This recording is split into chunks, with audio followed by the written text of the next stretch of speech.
ಶ್ರೀಗುರುಭ್ಯೋ ನಮಃ. ಹರಿ ಓಂ. ಶಮಯನ್ ಭವಸಂತಾಪಂ ರಮಯನ್ ಸಾಧುಚಾತಕಾನ್ ಕೃಷ್ಣಮೇಘಃ ಕೃಪಾದೃಷ್ಟಿವೃಷ್ಟ್ಯಾ ಪುಷ್ಣಾತು ಮಾಮಪಿ. ಯೇನ ಪ್ರಾದುರಭಾವಿ ಭೂಮಿವಲಯೇ ವ್ಯಸ್ತಾರಿ ಗೋಸಂತತಿಃ ಪ್ರಾಬೋಧಿಶ್ರುತಿಪಂಕಜಂ ಕರುಣಯಾ ಪ್ರಾಕಾಶಿತತ್ವಂ ಪರಂ ಧ್ವಾಂತಂ ಧ್ವಂಸಮನಾಯ ಸಾಧುನಿಕರಶ್ಚಾಕಾರಿ ಸನ್ಮಾರ್ಗಗಃ ತೇನ ವ್ಯಾಸದಿವಾಕರೇಣ ಸತತಂ ಆತ್ಯಾಜಿ ಮೇ ಮಾನಸಂ. ಸಿಂಜನ್ನೂ ಪುರಶೋಭಿಪಾದಕಮಲಾಂ ಮಂದಸ್ಮಿತೋದ್ಯನ್ಮುಖೀಂ ಕಂಜಾಕ್ಷೀಂ ಕುಚಭಾರಭೀರುವಿಲಸನ್ಮದ್ಯಾಂ ಕುಣತ್ಕಂಕಣಾಂ ಶಂಭುವಾದ್ಯೈಃ ಪರಿಸೇವಿತಾಂ ಸುವಸನಾಂ ಜಾಂಬೂನದಾಲಂಕೃತಾಂ ಅಂಬಾಂ ತಾಂ ಪ್ರಣತೋಸ್ಮಿ ಕೃಷ್ಣರಮಣೀಂ ಲಂಬಾಲಕಾಂ ರುಕ್ಮಿಣೀಂ. ವ್ಯಾಪ್ತಿರ್ಯಸ್ಯ ನಿಜೇ ನಿಜೇನ ಮಹಸಾ ಪಕ್ಷೇ ಸಪಕ್ಷೇ ಸ್ಥಿತಿಃ ವ್ಯಾವೃತ್ತಿಶ್ಚ ವಿಪಕ್ಷತೋಥ ವಿಷಯೇ ಸಕ್ತಿರ್ನ ವೈಬಾಧಿತೆ. ನೈವಾಸ್ತಿ ಪ್ರತಿಪಕ್ಷಯುಕ್ತಿರತುಲಂ ಶುದ್ಧಂ ಪ್ರಮಾಣಂ ಸಮೇ ಭೂಯಾತ್ ತತ್ವವಿನಿರ್ಣಯಾಯ ಭಗವಾನ್ ಆನಂದತೀರ್ಥೋ ಮುನಿಃ. ಚಿತ್ರೈಃ ಪದೈಶ್ಚ ಗಂಭೀರೈಃ ವಾಕ್ಯೈರ್ಮಾನೈರಖಂಡಿತೈಃ ಗುರುಭಾವಂ ವ್ಯಂಜಯಂತೆ ಭಾತಿ ಶ್ರೀ ಜಯತೀರ್ಥವಾಕ್. ದುರ್ವಾದಿಧ್ವಾಂತರವಯೇ ವೈಷ್ಣವೇಂದೀವರೇಂದವೇ ಶ್ರೀರಾಘವೇಂದ್ರ ಗುರವೇ ನಮೋತ್ಯಂತದಯಾಲವೇ. ಶುಷಮೀಂದ್ರಕರಾಬ್ಜೋತ್ಥಂ ರಾಘವೇಂದ್ರ ಗುರುಪ್ರಿಯಂ ಸುಯತೀಂದ್ರ ಗುರುಂ ವಂದೇ ಮೂಲರಾಮಾರ್ಚನೆ ರತಂ.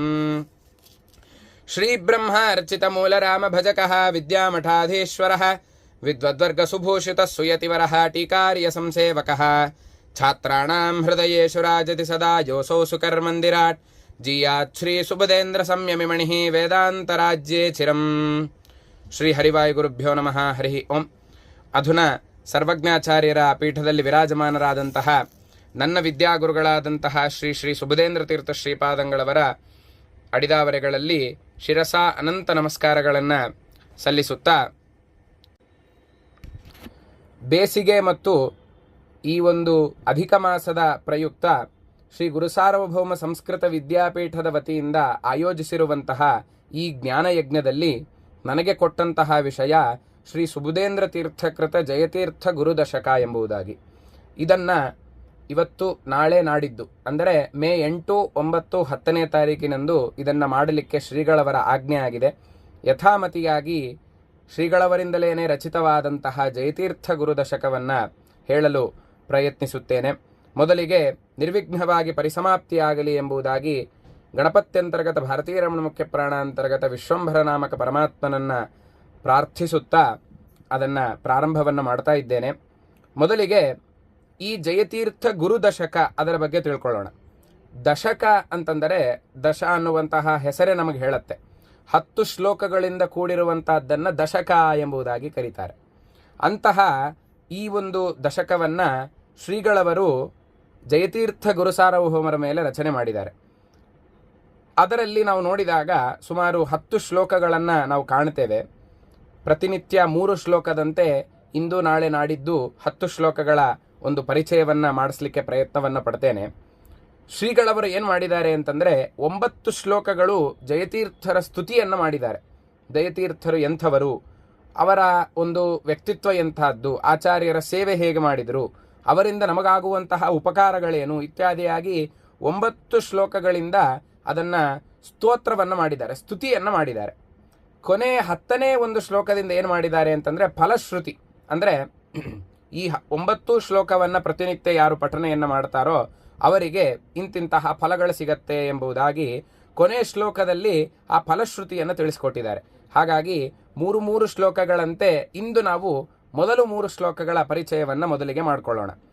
ಅದರಲ್ಲಿ ಮೊದಲಿಗೆ ಆ ತಿಳಿಯೋ ಮುಂಚೆ, ಮೊದಲನೇ ಶ್ಲೋಕವನ್ನು ಹೇಳುವ ಮುಂಚೆ ಜಯತೀರ್ಥ ಗುರುಸಾರ್ವಭೌಮರ ಒಂದು ಕಿರು ಪರಿಚಯವನ್ನು ಮಾಡಿಕೊಡ್ತೇನೆ. ಜಯತೀರ್ಥ ಗುರುಸಾರ್ವಭೌಮರು ಪೂರ್ವಾಶ್ರಮದಲ್ಲಿ ಹೇಗಿದ್ದರು ವಿಸ್ತಾರವಾಗಿ ಮುಂದೆ ಬರುತ್ತೆ.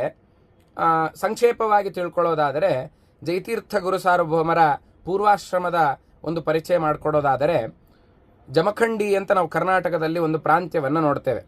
ಆ ಜಮಖಂಡಿ ಪಾಳೇಗಾರರು ಅಂತ ಕರೀತಾರೆ. ಪಾಳೇಗಾರರು ಅಂತಂದರೆ ಊರನ್ನು ನಿಯಮನೆ ಮಾಡುವಂತಹ ವ್ಯಕ್ತಿಗಳಾಗಿದ್ದರು. ಅವರ ಹೆಸರು ಧುಂಡೀರಾಜ ಎಂಬುದಾಗಿ. ಆ ಧುಂಡೀರಾಜನ ಮಕ್ಕಳೇ ರಘುನಾಥ ನಾಯಕ ಎಂಬುದಾಗಿ ಅಥವಾ ದೋಂಡೋ ಪಂತ್ ಎಂಬುದಾಗಿ ಜಯತೀರ್ಥ ಗುರುಸಾರ್ವಭೌಮರ ಪೂರ್ವಾಶ್ರಮದ ಹೆಸರು. ಹಾಗಾಗಿ ಪಾಳೇಗಾರರ ವಂಶದಲ್ಲಿ ಬಂದಂತಹ ಈ ರಘುನಾಥ ನಾಯಕ ಅನ್ನುವಂತಹ ವ್ಯಕ್ತಿಯು ಅಕ್ಷೋಭ್ಯ ತೀರ್ಥರ ಒಂದು ಅವರ ಶಿಷ್ಯತ್ವವನ್ನು ವಹಿಸಿ ಅವರಲ್ಲಿ ಸುಮಾರು 1353ನೇ ಇಸ್ವಿಯಲ್ಲಿ ಆಶ್ರಮವನ್ನು ಸ್ವೀಕಾರ ಮಾಡ್ತಾರೆ. ರಘುನಾಥ ನಾಯಕ ಅನ್ನುವಂತಹ ವ್ಯಕ್ತಿ ಅಕ್ಷೋಭ್ಯ ತೀರ್ಥರು ಅವರಿಗೆ ಜಯತೀರ್ಥರು ಎಂಬುದಾಗಿ ನಾಮಕರಣವನ್ನು ಕೂಡ ಮಾಡ್ತಾರೆ.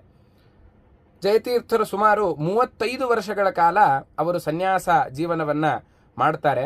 ಆದರೆ ಅದರಲ್ಲಿ 12 ವರ್ಷಗಳ ಕಾಲ ತಮ್ಮ ಗುರುಗಳಾದಂತಹ ಅಕ್ಷೋಭ್ಯ ತೀರ್ಥರ ಜೊತೆಯಾಗಿಯೇ ತಮ್ಮ ಸನ್ಯಾಸ ಜೀವನವನ್ನು ಮುಗಿಸಿ ಗುರುಗಳ ಒಂದು ದೇಹೋತ್ಕ್ರಮಣ ಅವರು ಯಾವಾಗ ಪ್ರಾಣತ್ಯಾಗವನ್ನು ಮಾಡ್ತಾರೋ ಅದಾದಮೇಲೆ 23 ವರ್ಷಗಳ ಕಾಲ ಪೀಠಾಧಿಪತಿಗಳಾಗಿದ್ದುಕೊಂಡು ಅವರು ಈ ಒಂದು ಆಚಾರ್ಯರ ಪೀಠದಲ್ಲಿ ವಿರಾಜಮಾನರಾಗಿದ್ದರು ಎಂಬುದಾಗಿ ಇತಿಹಾಸವನ್ನು ನೋಡಿದಾಗ ನಮಗೆ ಗೊತ್ತಾಗತ್ತೆ. ಅಂತಹ ಜಯತೀರ್ಥರು ಕಿರುಪರಿಚಯವನ್ನು ಮಾಡಿಸಿಕೊಟ್ಟು ಮುಂದಿನ ನಾವೀಗ ಗುರುದಶಕದ ಬಗ್ಗೆ ನೋಡ್ತಾ ಹೋಗೋಣ. ಅದರಲ್ಲಿ ಬಂದಂತಹ ಮೊದಲನೇ ಶ್ಲೋಕ ಅಕ್ಷೋಭ್ಯಕರ ಸಂಜಾತಂ ವಾದಿ ವಿಕ್ಷೋಭಕಾರಿಣಂ ಜಯತೀರ್ಥ ಗುರುಂ ವಂದೇ ಟೀಕಾ ಸಜ್ಞಾನ ಸಿದ್ಧಯೇ. ಶ್ರೀಗಳವರ ಒಂದು ವಿಶೇಷ ಒಂದು ಶ್ಲೋಕ ರಚನಾ ಶೈಲಿಯನ್ನು ನಾವು ಗಮನಿಸಿದರೆ ಮೇಲೆ ಜಯತೀರ್ಥರಿಗೆ 2 ವಿಶೇಷಣಗಳು ಕೊಡ್ತಾರೆ. ಅಂತಹ ಜಯತೀರ್ಥರನ್ನು ನಾನು ನಮಸ್ಕಾರ ಮಾಡ್ತೇನೆ ಅಂತ ಹೇಳ್ತಾರೆ. ಅಂತಹ ಜಯತೀರ್ಥರ ಒಂದು ಟೀಕಾ ಸಜ್ಞಾನ ಸಿದ್ಧಿಗೋಸ್ಕರ ಇಂಥ ಜಯತೀರ್ಥರನ್ನು ನಾನು ನಮಸ್ಕಾರ ಮಾಡ್ತೇನೆ ಅಂತ. ಅಂದರೆ ಸ್ವಾಮಿಗಳು ಕೊಟ್ಟಂತಹ ಆ ವಿಶೇಷಣಗಳು ಎಷ್ಟು ಸಾರ್ಥಕವಾಗಿದೆ ಅಂತಂದರೆ ಮುಂದೆ ಏನು ಫಲ ಹೇಳೋರಿದ್ದಾರೋ ಅದಕ್ಕೆ ತಕ್ಕಂತೆ ಅಲ್ಲಿ ಹೇಳುವಂತಹ ವಿಶೇಷಣಗಳು. ಈಗ ಉದಾಹರಣೆಗೆ ಹೇಳಬೇಕು ಅಂತಂದರೆ ನಾವು ಕೆಲವರಿಗೆ ಕೆಲವು ವಿಶೇಷಣಗಳನ್ನು ಕೊಡ್ತಾ ಇರ್ತೇವೆ. ಅಂತಹ ವಿಶೇಷಣಗಳಿಂದ ಇಂತಹ ಫಲ ಸಿಗಲಿ ಅಂತ. ಭಗವಂತನನ್ನು ನಾವು ಹೇಗೆ ಉಪಾಸನೆಯನ್ನು ಮಾಡ್ತೀವೋ ಹಾಗೆ ಭಗವಂತ ನಮಗೆ ಫಲಗಳನ್ನು ಕೊಡ್ತಾನೆ ಅಂತ.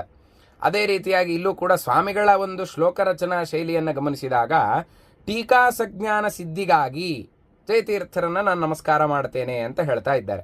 ಆ ಒಂದು ಫಲಕ್ಕೆ ತಕ್ಕಂತಹ ವಿಶೇಷಣಗಳನ್ನು ಸ್ವಾಮಿಗಳು ಜಯತೀರ್ಥರಿಗೆ ಕೊಟ್ಟಿದ್ದಾರೆ. ಏನವುಗಳು ಅಂತಂದರೆ ಅಕ್ಷೋಭ್ಯಕರ ಸಂಜಾತಂ ವಾದಿ ವಿಕ್ಷೋಭಕಾರಿಣಂ ಎಂಬುದಾಗಿ ಹೇಳ್ತಾರೆ. ಅದನ್ನು ಒಂದೊಂದೇ ಆಗಿ ನೋಡೋಣ.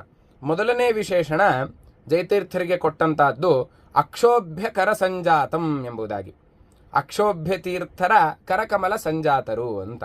ಅಂದರೆ ಅಕ್ಷೋಭ್ಯ ತೀರ್ಥರಿಂದ ಸನ್ಯಾಸತ್ವವನ್ನು ಸ್ವೀಕಾರವನ್ನು ಮಾಡಿದಂಥವರು ಜಯತೀರ್ಥ ಗುರು ಸಾರ್ವಭೌಮರು.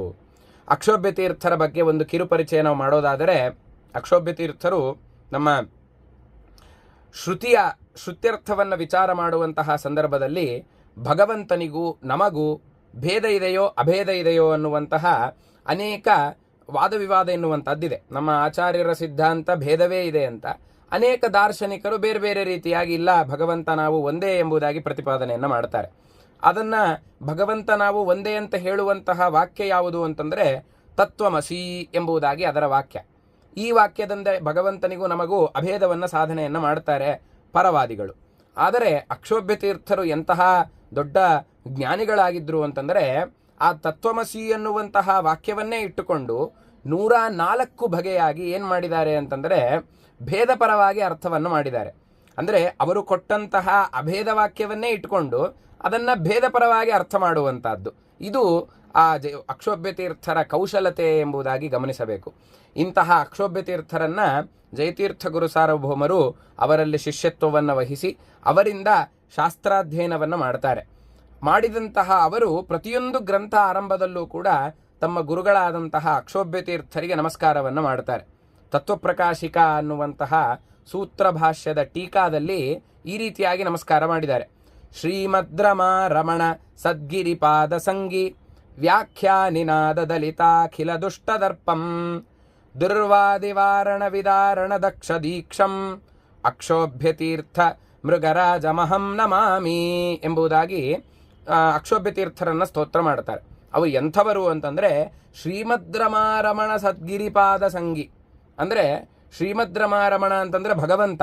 ಅಂತಹ ಭಗವಂತನಲ್ಲೇನೆ ಸದಾ ಭಗವಂತನ ಪಾದದಲ್ಲೇನೆ ಸದಾ ಮನಸ್ಸನ್ನು ಇಟ್ಟಂಥವರು ಅಕ್ಷೋಭ್ಯ ತೀರ್ಥರು. ಸಂಗಿ ವ್ಯಾಖ್ಯಾನಿನಾದ ದಲಿತಾಖಿಲ ದುಷ್ಟದರ್ಪಂ. ಅವರ ಒಂದು ವಾಕ್ಚಾತುರ್ಯ ಹೇಗಿತ್ತು ಅಂತಂದರೆ ಆ ಒಂದು ಸಿಂಹ ಅನ್ನುವಂಥದ್ದು ಈ ಅಂದರೆ ಕಾಡಿಗೆ ಒಂದು ರಾಜನಾಗಿ ಇದ್ದುಕೊಂಡು ಸಿಂಹ ಹೇಗೆ ಬೇರೊಂದು ಪ್ರಾಣಿಗಳಿಗೆ ಒಂದು ಭಯವನ್ನು ಹುಟ್ಟಿಸುತ್ತೋ ಆ ರೀತಿಯಾಗಿ ಪ್ರತಿವಾದಿಗಳಿಗೆ ಇವರು ಸಿಂಹ ಸದೃಶರಾಗಿದ್ರು ಎಂಬುದಾಗಿ ವರ್ಣನೆಯನ್ನು ಮಾಡ್ತಾರೆ. ಅಕ್ಷೋಭ್ಯ ತೀರ್ಥ ಮೃಗರಾಜ ಮಹಂ ನಮಾಮಿ ಅಂತ, ಮೃಗರಾಜ ಅಂತ ಆ ರೀತಿಯಾಗಿ ಆ ಒಂದು ವಾದಿಗಳಲ್ಲೇನೆ ರಾಜರಂತೆ ಸಿಂಹದಂತೆ ಇರುವಂಥವರು ನಮ್ಮ ಅಕ್ಷೋಭ್ಯ ತೀರ್ಥರು, ನಮ್ಮ ಗುರುಗಳು ಎಂಬುದಾಗಿ ಅವರ ಗುರುಗಳನ್ನು ಸ್ತೋತ್ರ ಮಾಡ್ತಾರೆ. ಇನ್ನು ಮತ್ತೊಂದು ಸೂತ್ರ ಗೀತಾ ಭಾಷ್ಯದಲ್ಲಿ ಅವರನ್ನು ಸ್ತೋತ್ರ ಮಾಡುವಾಗ ಅವರು ಯಾವ ರೀತಿಯಾಗಿ ನನಗೆ ಪಾಠವನ್ನು ಹೇಳ್ಕೊಟ್ಟಿದ್ದಾರೆ ಅಂತಂದರೆ, ಅಕ್ಷೋಭ್ಯ ತೀರ್ಥ ಗುರುಣ ಶುಕವತ್ ಶಿಕ್ಷಿತಸ್ಯಮೇ ಎಂಬುದಾಗಿ ತುಂಬ ಸುಂದರವಾಗಿ ವರ್ಣನೆಯನ್ನು ಮಾಡ್ತಾರೆ. ಶುಕಾಚಾರ್ಯರು ಹೇಗೆ ಅಂದರೆ, ಶುಕಾಚಾರ್ಯರು ಅಂತೀನಿ, ಒಂದು ಗಿಳಿಯು ಹೇಗೆ ಪಾಠವನ್ನು ಹೇಳಿಕೊಡುತ್ತೋ ಆ ರೀತಿಯಾಗಿ ಹೇಳಿಕೊಟ್ಟಿದೆ ಅಂತ, ಅಂದರೆ ಅಷ್ಟು ಸುಲಭವಾಗಿ ಹೇಳಿಕೊಟ್ಟಿದೆ ಅನ್ನುವಂತಹ ರೀತಿಯಲ್ಲಿ ಗಿಳಿಯನ್ನು ಮುಂದೆ ಕೂಡಿಸಿಕೊಂಡು ಹೀಗೆ ಹೇಳಬೇಕು ಅಂತ ನಾವು ದಾರಿಯಲ್ಲಿ ನೋಡ್ತಾ ಇರ್ತೇವೆ. ಅದನ್ನು ರಾಮ ರಾಮ ರಾಮ ಅಂತ ಅನಿಸ್ತಾ ಇರ್ತಾರೆ ಗಿಳಿ ಕೈಯಲ್ಲಿ. ಅಂದರೆ ಗಿಳಿ ಕೈಯಲ್ಲಿ ರಾಮ ಅಂತ ಹೇಳಿಸ್ಬೇಕು ಅಂತಂದರೆ ಅದಕ್ಕೆ ಎಷ್ಟು ಸುಲಭವಾಗಿ ಅದಕ್ಕೆ ಹೇಳಿಸ್ಕೊಡ್ಬೇಕು. ಅಷ್ಟು ಸುಲಭವಾಗಿ ನನಗೆ ಪಾಠವನ್ನು ಅಕ್ಷೋಭ್ಯ ತೀರ್ಥರು ನನಗೆ ಹೇಳಿಸ್ಕೊಟ್ಟಿದ್ದಾರೆ ಅಂತ ಆ ಒಂದು ಗಿಳಿಯನ್ನು ದೃಷ್ಟಾಂತವನ್ನಾಗಿ ಇಟ್ಟುಕೊಂಡು ಅಲ್ಲಿ ಜಯತೀರ್ಥ ಗುರು ಸಾರ್ವಭೌಮರು ವರ್ಣನೆಯನ್ನು ಮಾಡ್ತಾರೆ. ಅವರ ಒಂದು ಪಾಠದ ಕ್ರಮವನ್ನು ವರ್ಣನೆಯನ್ನು ಮಾಡಿದ್ದಾರೆ. ಹಾಗಾಗಿ ಅಕ್ಷೋಭ್ಯಕರ ಸಂಜಾತಂ ಎಂಬುದಾಗಿ ಅಲ್ಲಿ ತಿಳಿಸ್ಕೊಟ್ಟಿದ್ದಾರೆ. ಹೀಗೆ ಅವರಲ್ಲಿ ಅಧ್ಯಯನವನ್ನು ಮಾಡಿದಂತಹ ಜಯತೀರ್ಥ ಗುರು ಸಾರ್ವಭೌಮರು ಮುಂದೆ ಯರಗೋಳ ಎನ್ನುವಂತಹ ಸ್ಥಳದಲ್ಲಿರುವಂತಹ ಗುಹೆಯಲ್ಲಿ ಕೂತ್ಕೊಂಡು ಅವರು ತಮ್ಮ ಒಂದು ಗ್ರಂಥದ ರಚನಾವನ್ನು ಮಾಡಲಿಕ್ಕೆ ಪ್ರಾರಂಭವನ್ನು ಮಾಡ್ತಾರೆ. ಆ ಒಂದು ಗ್ರಂಥ ರಚನಾ ಶೈಲಿ ಹೇಗಿತ್ತು ಅನ್ನೋದನ್ನು ಒಂದು ವರ್ಣನೆಯನ್ನು ಮಾಡ್ತಾರೆ. ಏನದು ಅಂತಂದರೆ, ಗಿರೇರ್ದರ್ಯಾಂ ವಾಸೋ ಹ್ಯಶನ ವಿಷಯಾನಿ ರಸಯವಾಹ ಸದಾ ಸರ್ಪಃ ಪೃಷ್ಠೆ ನಿಲಯ ಪರಿತೋ ನಿರ್ಜನವನಂ ನ ಚ ಗ್ರಂಥಾಗಾರೋ ಲಿಖತಿ ಚ ಸುಧಾಂ ಶ್ರೀ ಜಯಮುನಿ ಕ್ರಿಯಾಸಿದ್ಧಿ ಸತ್ವೇ ಭವತಿ ಮಹತಾಂ ನೋಪಕರಣೆ. ನಾವು ಯಾವುದಾದ್ರೂ ಒಂದು ಚಿಕ್ಕ ಕೆಲಸ ಆಗಬೇಕಂದ್ರೂ ಕೂಡ ಅನೇಕರ ಸಹಾಯವನ್ನು ನಾವು ಅಪೇಕ್ಷಿಸ್ತಾ ಇರ್ತೇವೆ.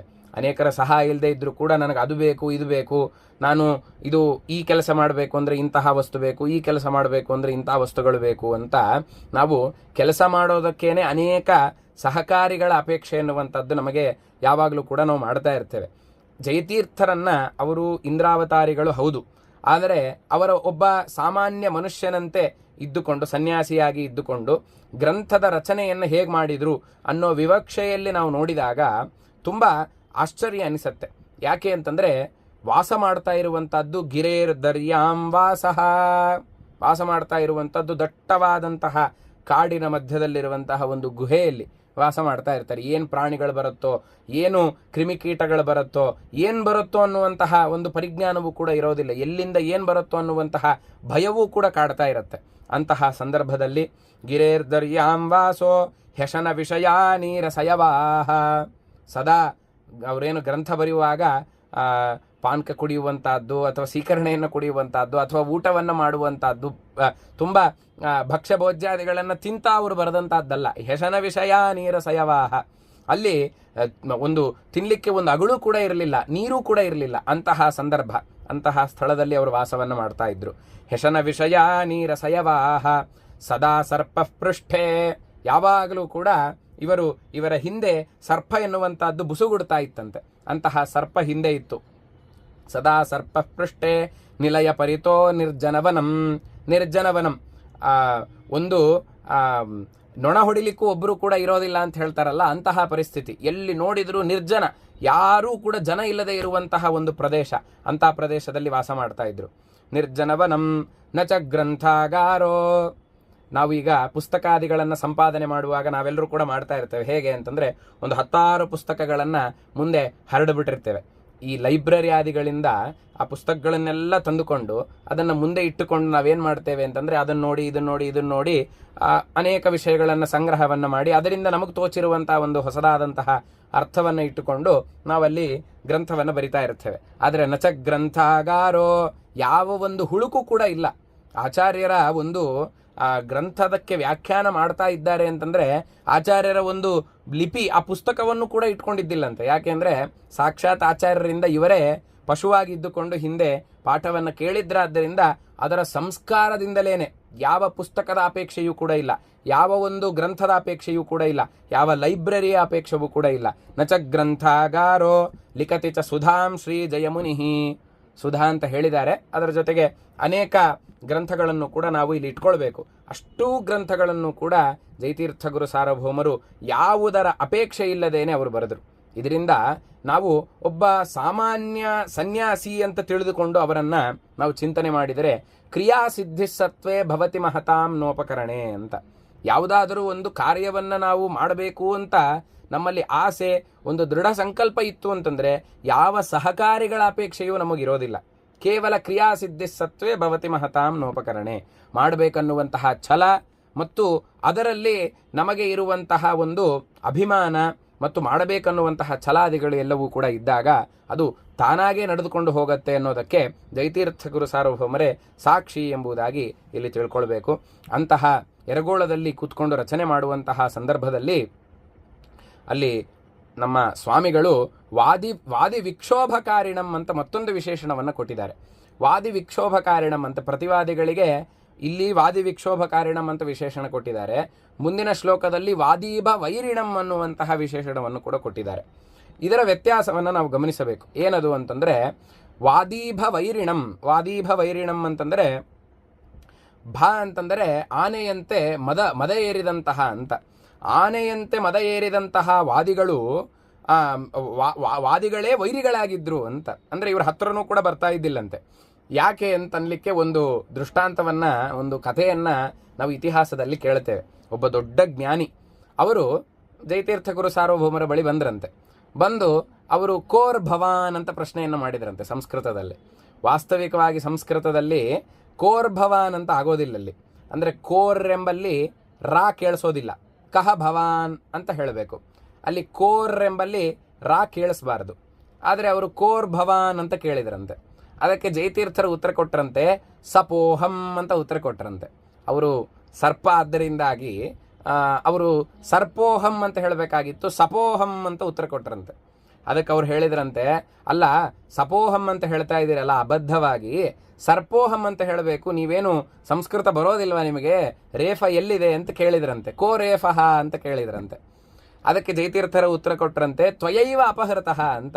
ಸರ್ಪ ಎಂಬಲ್ಲಿ ಹೇಳಬೇಕಾದಂಥ ರೇಫವನ್ನು, ರಕಾರವನ್ನು ನೀವು ಅಪಹರಣವನ್ನು ಮಾಡಿ ಕೋರ್ ಭವಾನ್ ಎಂಬುದಾಗಿ ನೀವು ಪ್ರಶ್ನೆಯನ್ನು ಕೇಳಿದಿರಾದ್ದರಿಂದಾಗಿ ನಾನು ರೇಫವನ್ನು ಹೇಳಲಿಲ್ಲ ಅಂತ ಜಯತೀರ್ಥರು ಈ ರೀತಿಯಾಗಿಯೂ ಕೂಡ ಉತ್ತರವನ್ನು ಕೊಟ್ಟು ಇವರನ್ನು ಪ್ರತಿವಾದಿಗಳು ಇವರು ಹತ್ರನೇ ಬರ್ತಾ ಇದ್ದಿಲ್ಲಂತೆ. ಅಂತಹ ಒಂದು ಪ್ರಸಂಗ ಅಲ್ಲಿ ಇತ್ತು ಅಂತ. ಮತ್ತು ಅಷ್ಟೇ ಅಲ್ಲದೇನೆ ವಾದಿ ವಿಕ್ಷೋಭಕಾರಿಣಂ ಅಂತ. ಅಂದರೆ ಬಂದವ್ರನ್ನೆಲ್ಲ ಹಾಗೆ ಓಡಿಸ್ಬಿಡ್ತಾ ಇದ್ರು ಅಂತ ಅರ್ಥ ಅಲ್ಲ.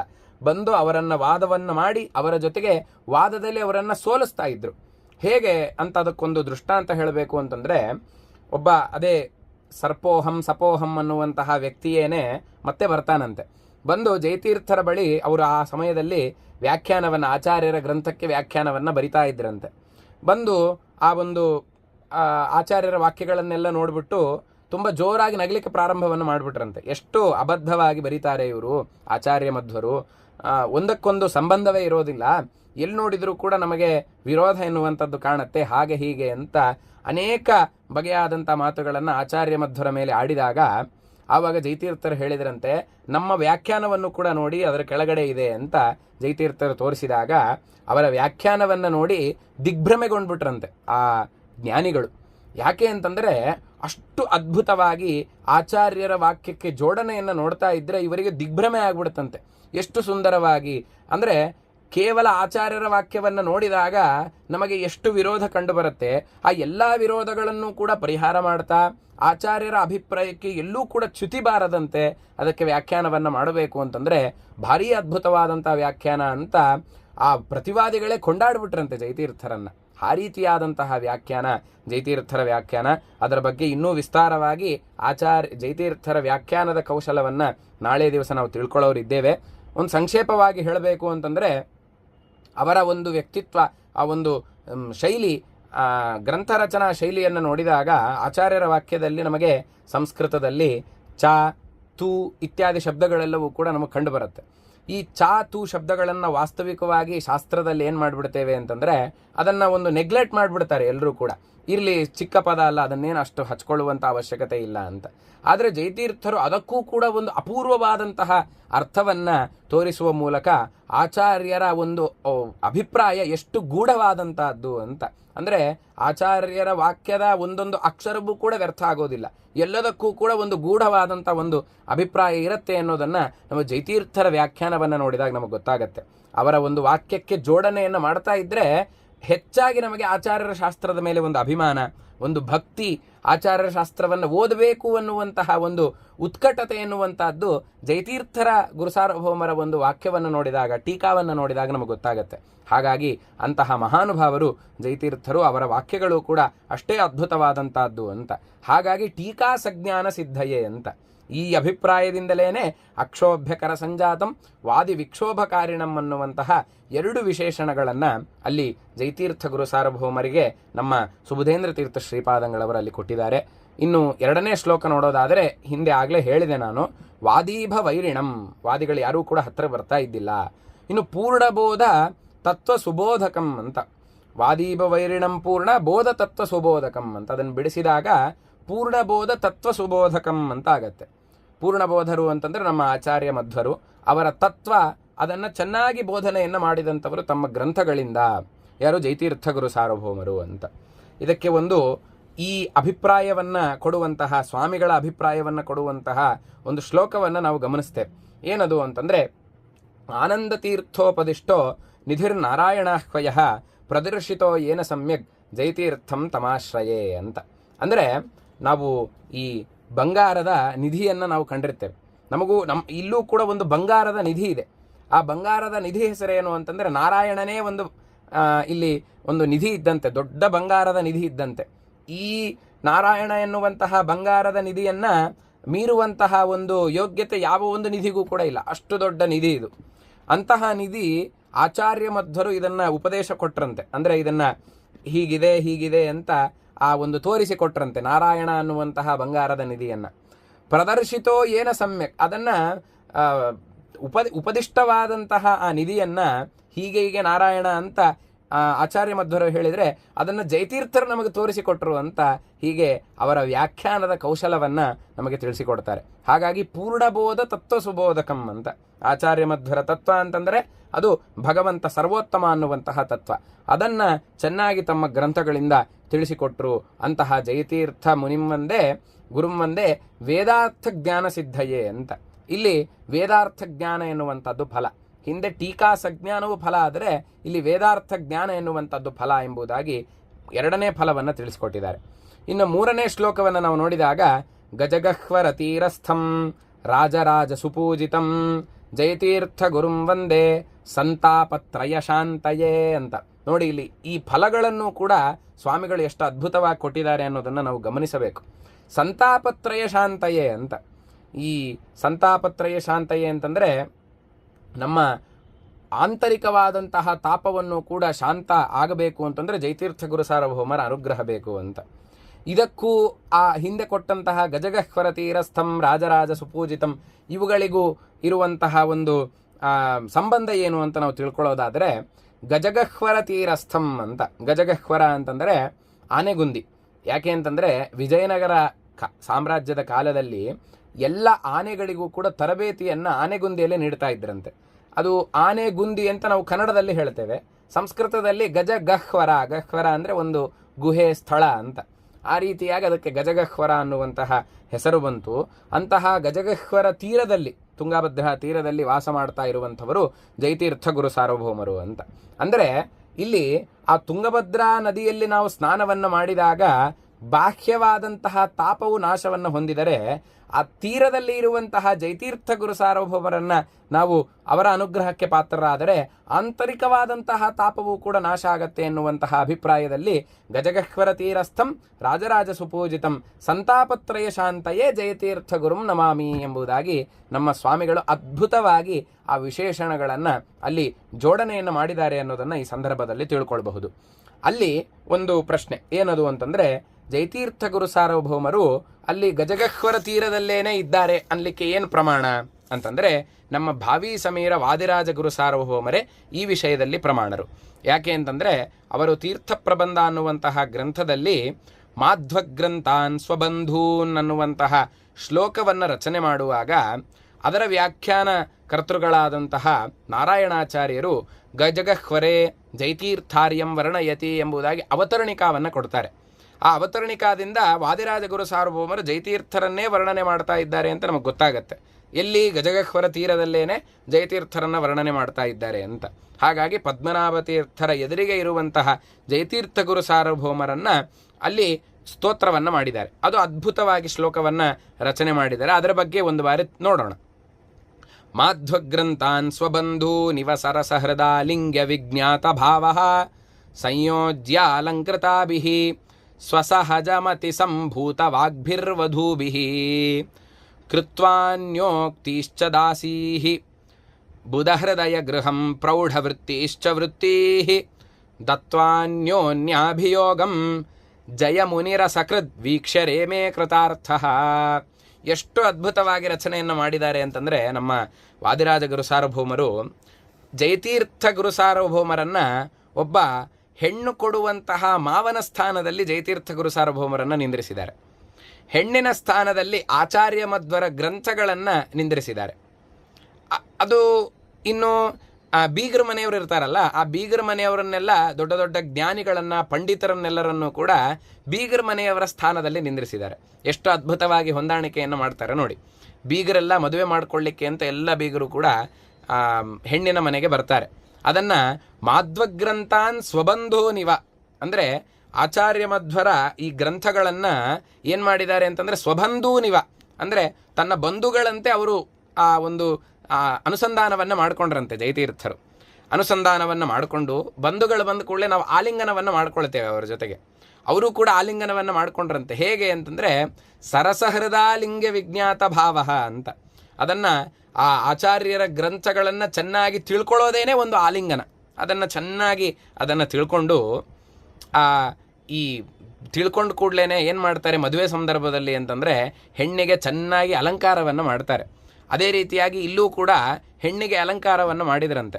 ಇಲ್ಲಿ ಹೆಣ್ಣು ಅಂತಂದರೆ ಯಾವುದು ಅಂತಂದರೆ ಜೈತೀರ್ಥರ ವಾಕ್ಯಗಳೇ ಇಲ್ಲಿ ಹೆಣ್ಣು. ಅದನ್ನೇ ಹೇಳ್ತಾರೆ ನೋಡಿ. ಏನದು ಅಂತಂದರೆ ಅಲಂಕೃತಾಭಿಃ ಸ್ವಸಹಜಮತಿ ಸಂಭೂತ ವಾಗ್ಭಿಃ ವಧೂಭಿಃ ಅಂತ.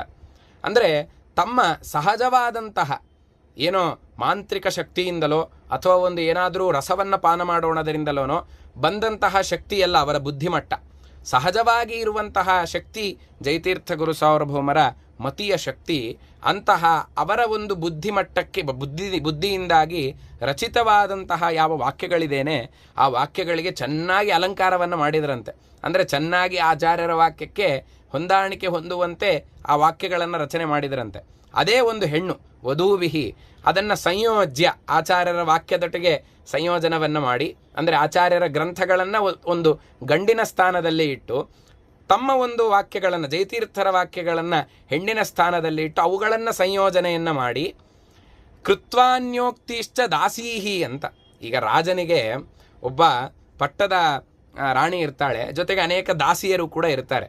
ಹಾಗೆ ಇಲ್ಲಿ ಆಚಾರ್ಯರ ಗ್ರಂಥವನ್ನು ಒಂದು ವಿವಾಹಿತ ಪುರುಷ ಅಂತ ನಾವು ತಿಳ್ಕೊಂಡ್ರೆ ಅದಕ್ಕೆ ಸರಿಯಾಗಿ ಹೊಂದಾಣಿಕೆ ಆಗುವಂತಹ ಒಂದು ವ್ಯಾಖ್ಯಾನ ಅಂತಂದರೆ ಅದು ಜೈತೀರ್ಥರ ವ್ಯಾಖ್ಯಾನವೇ ಆಗತ್ತೆ ಹೊರತು ಬೇರೆ ಆ ವ್ಯಾಖ್ಯಾನಗಳಾಗೋದಿಲ್ಲ. ಬೇರೆಲ್ಲ ವ್ಯಾಖ್ಯಾನಗಳು ಹೇಗೆ ಅಂತಂದರೆ ಈ ಪಟ್ಟದ ರಾಜನಿಗೆ ಬೇರೆ ದಾಸಿಯರು ಅಂತಿರ್ತಾರೆ, ಅದರಂತೆ ಈ ಎಲ್ಲ ವ್ಯಾಖ್ಯಾನಗಳು ಕೂಡ ಕೃತ್ವಾನ್ಯೋಕ್ತಿಶ್ಚ ದಾಸೀಹಿ ಅವರನ್ನೆಲ್ಲ ದಾಸಿಯರಂತೆ ಮಾಡಿಬಿಟ್ಟು ರಾಣಿಯ ಸ್ಥಾನದಲ್ಲಿ ಜೈತೀರ್ಥರ ವಾಕ್ಯವನ್ನು ಅಲ್ಲಿ ಇಟ್ಕೊಳ್ಬೇಕಾಗತ್ತೆ. ಅಂತಹ ವಿಶಿಷ್ಟವಾದಂಥದ್ದು ಅಂತ. ಅಂತಹ ಈ ವಾಕ್ಯವನ್ನು ಹೆಣ್ಣನ್ನು ನಾವು ಕೊಡುವಾಗ ಸುಮ್ಮನೆ ಕೊಡೋದಿಲ್ಲ ನೋಡಿ. ಎಷ್ಟು ಅದ್ಭುತವಾಗಿ ಬರೀತಾರೆ ಅಂತಂದರೆ ಹೆಣ್ಣನ್ನು ಕೊಡುವಾಗಲೂ ಕೂಡ ಮಾವ ಏನು ಮಾಡ್ತಾನೆ ಅಂತಂದರೆ ಸುಮ್ಮನೆ ಹೆಣ್ಣನ್ನು ಕೊಟ್ಬಿಡೋದಿಲ್ಲ. ಕೊಡುವಾಗ ಕೆಲವು ಏನು ಹೇಳ್ತಾರೆ ಈ ಹಣವನ್ನು ಅಥವಾ ಜಾಗವನ್ನು, ಬಿಲ್ಡಿಂಗನ್ನು, ಬಂಗಾರವನ್ನು ಇತ್ಯಾದಿಗಳ ಸೇರಿ ಹೆಣ್ಣನ್ನು ದಾನವನ್ನು ಮಾಡ್ತಾರೆ, ಕನ್ಯಾದಾನವನ್ನು. ಅದೇ ರೀತಿಯಾಗಿ ಬುಧ ಹೃದಯ ಗೃಹಂ ಪ್ರೌಢ ವೃತ್ತೀಶ್ಚ ವೃತ್ತೀಹಿ ಅಂತ. ಅಂದರೆ ಆ ಒಂದು ವಿದ್ವಾಂಸರ ಒಂದು ಹೃದಯಾಕಾಶದಲ್ಲಿ ಜೈತೀರ್ಥರ ವಾಕ್ಯವನ್ನು ಅವರು ಕೊಡುವಾಗ ಹೇಗೆ ಕೊಟ್ಟಿದ್ದಾರೆ ಅಂತಂದರೆ ಸಹಿತವಾಗಿ, ಅಂದರೆ ಅನೇಕ ಒಂದು ವ್ಯಾಖ್ಯಾನಗಳು, ಅನೇಕ ಅರ್ಥದಿಂದ ಒಳಗೊಂಡಂತಹ ಆ ವಾಕ್ಯವನ್ನು ಸಹಿತವಾಗಿ ವಿದ್ವಾಂಸರ ಒಂದು ಹೃದಯಾಕಾಶಕ್ಕೆ ತಲುಪಿಸಿದ್ದಾರೆ ಜಯತೀರ್ಥ ಗುರು ಸಾರ್ವಭೌಮರು. ಅಂತಹ ಇದನ್ನು ಅನ್ಯೋನ್ಯಾಭಿಯೋಗಂ ಜಯಮುನಿ ಅಸಕೃತ್ ವೀಕ್ಷ್ಯ, ಅಂದರೆ ಅನ್ಯೋನ್ಯಾಭಿಯೋಗಂ ಅಂತಂದರೆ ಆ ವಿದ್ವಾಂಸರು ವಾಕ್ಯವನ್ನು ನೋಡಿ ಖುಷಿ ಪಡುವಂಥದ್ದು.